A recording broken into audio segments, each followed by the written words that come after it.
Saturday night's main event this past week. We had quite a bit going on. 2 championships changing hands. One was a vacant title, but we did have 2 new champions crowned. But going into that show, there was a lot of chatter about the attendance for said show. I think they were in Salt Lake City for SmackDown and Saturday night's main event the next day. Attendance was not what they were hoping it would be for Saturday night's main event. It was like 4,000 or 5,000 people. SmackDown was even lower than that. I think pictures were being shared, and it came out that WWE was reportedly disappointed by the numbers that they did for that show. And there's been a lot of talk recently about upcoming shows, and the shows aren't selling as quickly. If you look at the tickets for, let's say, like Raw, for example, coming up in the next few weeks, far from a sold-out show. We would hear every single week, oh, Raw sold out, Raw sold out, Raw sold out, pay-per-view sold out, whatever. That has not been the case in quite some time. And we are reaching a point where people are starting to ask the question, which I have here in the headline for today's show, is the WWE bubble maybe not burst now, but are we quickly, rapidly approaching that point where WWE, as we've talked about this like every couple of months now for the last year, are they starting to ask too much of their viewers to pay to attend these shows, let alone like SmackDown numbers were down viewership-wise? I mean, listen, that doesn't surprise me. Raw's numbers on Netflix are not great. I would be shocked if they were still on Netflix in 5 years. But like Dynamite numbers are down. All numbers are down across the board. It's no excuse, but that's an issue with all the shows, so it's not even really about that. I'm talking specifically attendance here, because the WWE numbers ratings-wise have been down year over year for the last 15 years. But attendance was way up until they started jacking up the prices. So Mr. Marceau, I ask you, do you think the bubble is maybe not burst yet, but we are about to burst this bubble for WWE? And if so, or why not, why do you think that is? I think it's got a couple of leaks in the foundation. Okay. Good way to put it. I think the problem, like you said, is I think it's getting too expensive, especially for what we're getting. Obviously TKO, I mean, with UFC, I think it's a little bit different. They're not traveling. Obviously, it's not a weekly show. They're not doing multiple shows in the same city. I think they kind of got greedy with the whole. They kind of came in at the right time, like Bloodline. Everything was kind of hot. I think it started to cool down from where it was, and like I said, they're charging a lot of money to go to these Raws and SmackDowns where you can just watch them on TV, and it's not like everything's really must see. It's not like product definitely isn't as hot as it was. Obviously, they're trying to use the Cena stuff to kind of prop stuff up, but I mean. I haven't looked at ticket prices in a while. I can only imagine. I'm just going to pop up on here and see like what Raw is this Monday. It's in Boston. Yep. Cena's last time in Boston. They're probably ticket prices are through the roof, which I think that one may be a little bit more understandable. Probably the last time you'll see John Cena. I don't even know if he'll be wrestling. So yeah, whatever. But like the tickets are expensive. I mean, they have tickets in the balcony for $72. That's not horrible. I honestly expect them to be a little bit higher, but yeah, I think especially when you're doing SmackDown, then another show in the same city, I mean, you can tell by just attendance numbers that they've obviously shifted. But I also, like I said, I think they also touring. It's just the product. It's not as hot, so you can't be expecting people to pay as much. When the product's hot, yeah, I get like you can charge a little bit more because people are more entertained to go. But I mean, you can't be charging an arm and a leg to go to a show that's pretty forgettable normally. Yeah, well, I think what do you think the biggest difference is, excuse me, between now and a year and a half ago? Because we were not having this issue. This was not an issue like 5 years ago. We're not even talking 5 years ago. We're literally talking 1 year ago. Like they were boasting about every single week. Sell out, sell out, sell out, whatever. Only in the last year since the Netflix move and they've kind of upped the amount of events they're doing. Saturday night's main event, I thought we'll get into the show in a little bit, but I actually thought the show was good. The pacing was a lot better than any of the NBC specials because they didn't have to deal with commercials. They did do commercials, but it was after each match. It was basically like a mini PLE. But they have PLEs now. If you add in those, like twice a month. We had that one last weekend. We have Survivor Series up in a few weeks. And then another Saturday night's main event in December. Now that attendance won't be an issue because it's John Cena's last match. It's obviously an attraction. But what do you think the solution is ultimately? Is it lowering prices, which I honestly, that is a solution, but that's not going to fucking happen. You think TKO is going to go out and do all these interviews and be like, oh yeah, like this is the nature of the business. Like we have to make things more expensive. Like they were justifying it. Aria Emanuel was, Mark Shapiro, all these people in interviews saying like, oh yeah, it makes sense for us to raise our ticket prices, which is completely ridiculous. Kind of shitting on the Vince regime saying, oh yeah, he was more family friendly. We don't run things that way. Do you think it's making the tickets more affordable, or is it like what you mentioned, a really hot angle or a really hot star that will get people back in the buildings and make you want to feel like, okay, Raw's coming to my town on Monday. I could watch it on TV, but I have to experience this in person. It's a little bit of both. I think it's a mixed bag. I mean, I think if tickets are more affordable, I think even if the product wasn't as hot, you'd still be more inclined to, oh, Raw's coming, might as well just go to the show. But when the tickets are expensive and it's not a really great product and it's nothing really great, exciting happening, I mean, I think it goes hand in hand. I mean, even when the product wasn't great, I mean, I would still probably go to, like I said, during the Vince era, like I would still probably go to Raw or SmackDown when they came to Boston or Province because it was more affordable. Yeah. Even if I knew the show was going to be great, you still got like just the in-ring stuff and like you're live, you get the pyro, you get like the in-the-house atmosphere. So, I mean, but like you said, I remember last time I looked, I mean, like I said, these tickets are definitely down from last time I looked, but like, I feel like the last time they came to Boston, it was like $150 a ticket. I'm like, I'm paying $300 to go to SmackDown or Raw. To watch what? Fucking the same match. The problem is it's the same matches every week. It's like I can just watch on Netflix. Like I can skip stuff if I don't want to watch it. Like the problem is the product is just, I feel like they went too much in on like the Cena last year and they forgot about everything else. Yeah, within this calendar year, you're saying? Yes. Yeah. You're telling me that you don't want to pay $300 to watch Shinsuke Nakamura and Rey Fenix versus the MFTs or some sort of combination of that every single week on SmackDown? Nope. I mean, come on, man. I mean, listen, I think the thing is, I mean, I think I also want to emphasize this as well. I'm not shitting on the company. I think there's actually a lot of stuff they're doing right now I like, and I will take any Raw or SmackDown in 2025 over any Raw and SmackDown from 2018, 2019, 2020, 2021, any late era Vince fucking show. These shows are way better. But I think to what you're saying, they're not hot enough to get away with charging that amount of money. At least those shows years ago, they were fucking awful. I mean, I think I was talking about this the other day on a stream or something. We went to the final Raw of 2019. Okay, the wedding. You know this very well. The Lana Bobby Lashley wedding. Okay. It was awful. I don't even know if I could really tell you what else was on that show. And you know I have the memory, like an amazing memory. I don't even think I could tell you what else we watched on the show. I tried to blur all of it out. I remember the wedding, unfortunately. We had our suits and everything. We were good to go. That show was terrible. What an apt way to finish off one of WWE's weakest decades, creatively, financially, whatever.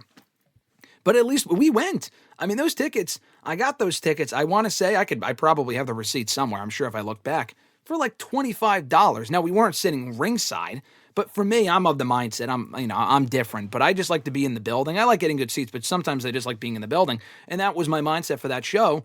And we got like me, you, and I think 4 other people that were with us, and we were there. I would never do that today. I mean, it's just ridiculous. I mean, the amount that they're charging for these shows when you were getting the same matches each and every week, do you think it's just a case of, and we kind of heard this a lot last year, they're playing it safe? Like, these shows are good, but they're not like must-see. And I feel like they do need to make them more must-see and unpredictable. Like, for every Vision betrayal that you get another month or 2 of just like formulaic booking where it doesn't feel like anything is really happening.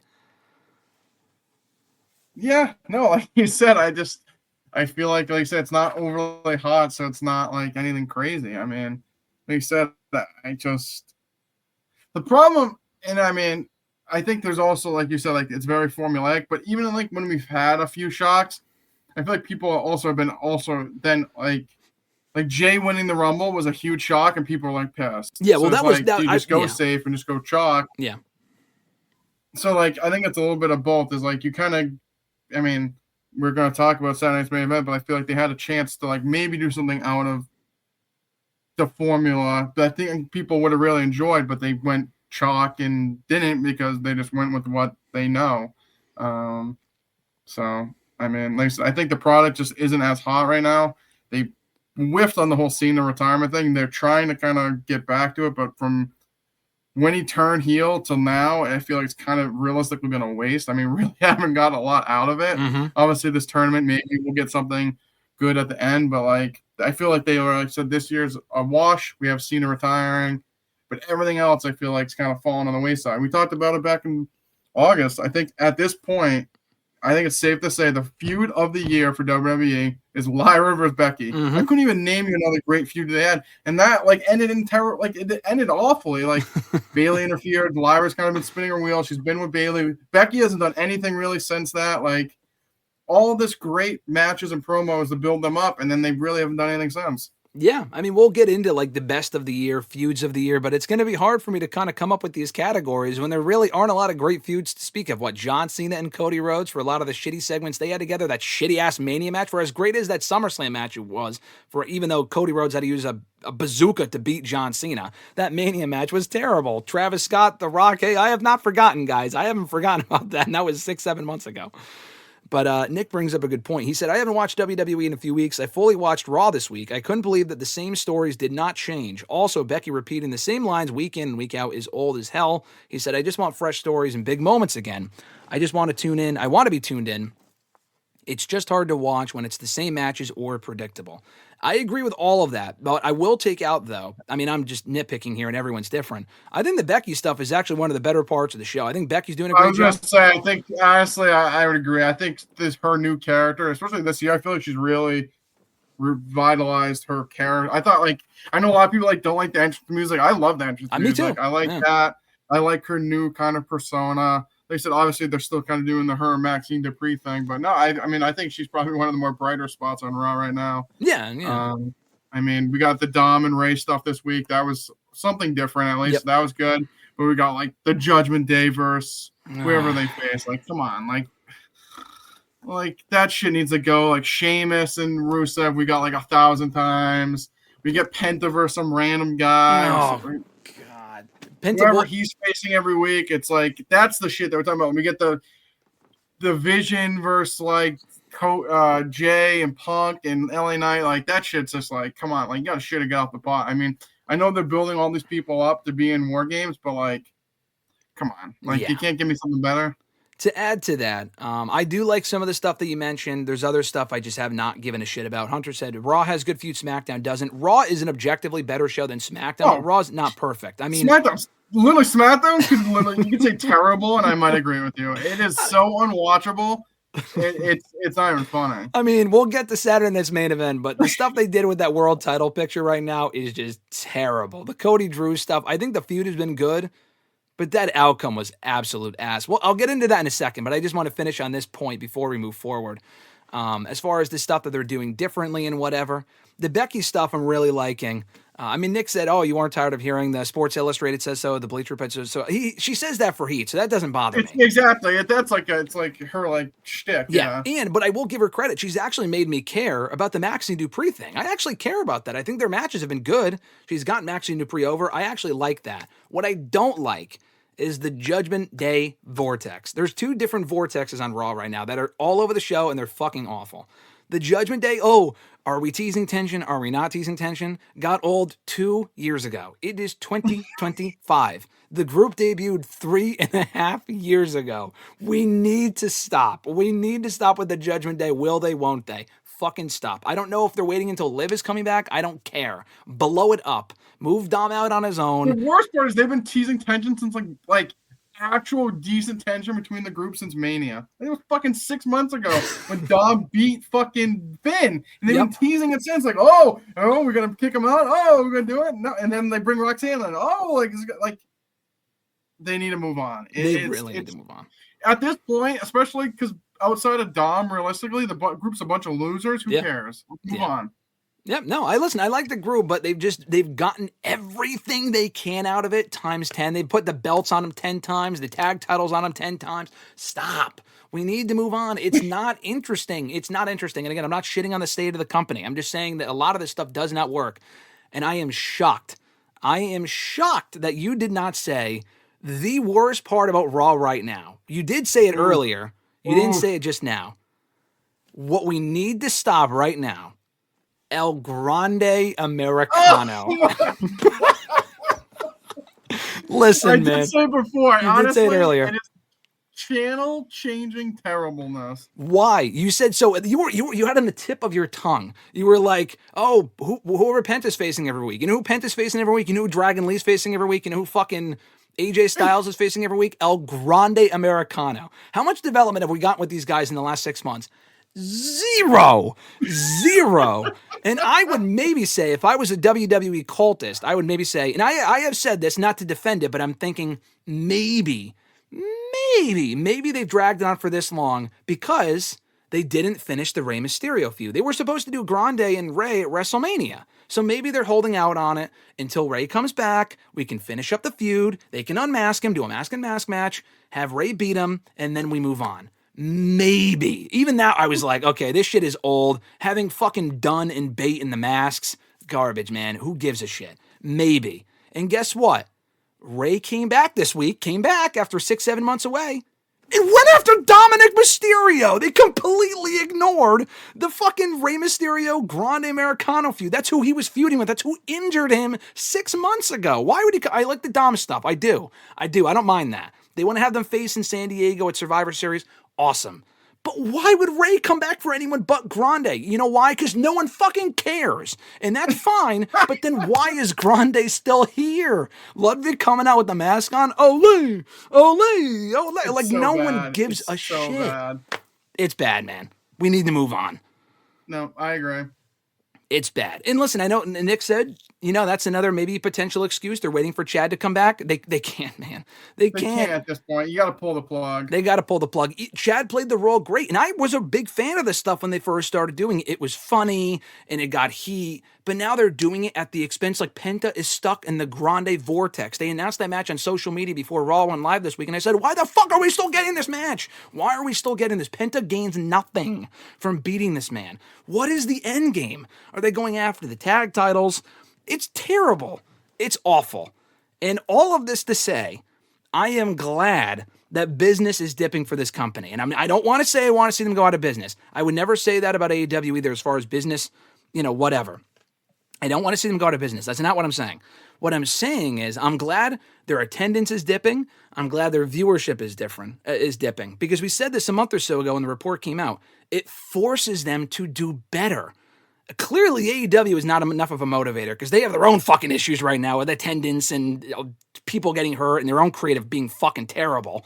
Clearly, that their existence is not enough for WWE to do better. They've been so lazy. That's really the word that we could use. They've been so lazy creatively for so long now, and there's so much about the shows I still like. I don't not like the shows. I enjoy the shows. But the biggest word you could use to describe this company right now is complacent. They're so fucking complacent. Yeah, it's so complacent. But but like you said, that's just, like I said, I feel like they looked at this year. They put, Triple H, they showed it on Untold. They put it right on the big fucking board. 2025, they put John Cena's retirement. What else we're going to do? Nothing. They put all their eggs in the John Cena fucking retirement, and it's flopped. And like you said, the only thing that's really saving them is that people obviously want to see John Cena the last time. So that's kind of just been, like you said, keeping the boat afloat. But like you said, everything else, SmackDown is fucking unwatchable bad. And Raw, like you said, there's some decent stuff, but like you said, the El Grande Americano shit needs to stop. Penta, they're just wasting. The Judgment Day needs to go. They shouldn't get off the pot with the fucking Vision at this point. No. Are they going to win or are they not? Like, Paul Heyman. He's with Jey Uso. No, break your spear. Like, it just, I don't care. Listen, man, I completely agree. I didn't mention that either, but I like Jay. I'm not like, we mentioned, off the Jay train, whatever. The booking of Jay recently, like the character stuff is great. That match on Saturday fucking sucked. I'm sorry. That match with Punk was not good, and I'm glad Jay did not win. We talked about that last week.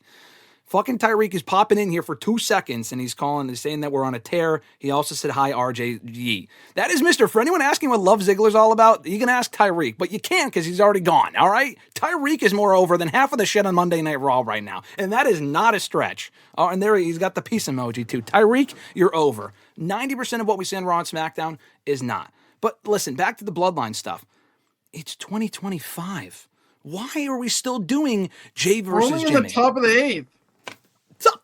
That's being generous. I think if you ask Paul Heyman, he would probably tell you it's still in the 5th. I mean, why are we still doing Jay and Jimmy, Roman and Jay? Like, we got the reunion last year. It was great. Going into Bloodline or into War Games, Bloodline War Games, whatever. It was fun. They completed that story. They did Roman and Solo. Don't really care about the feud, but they blew it off at the Raw Netflix premiere. That was the peak.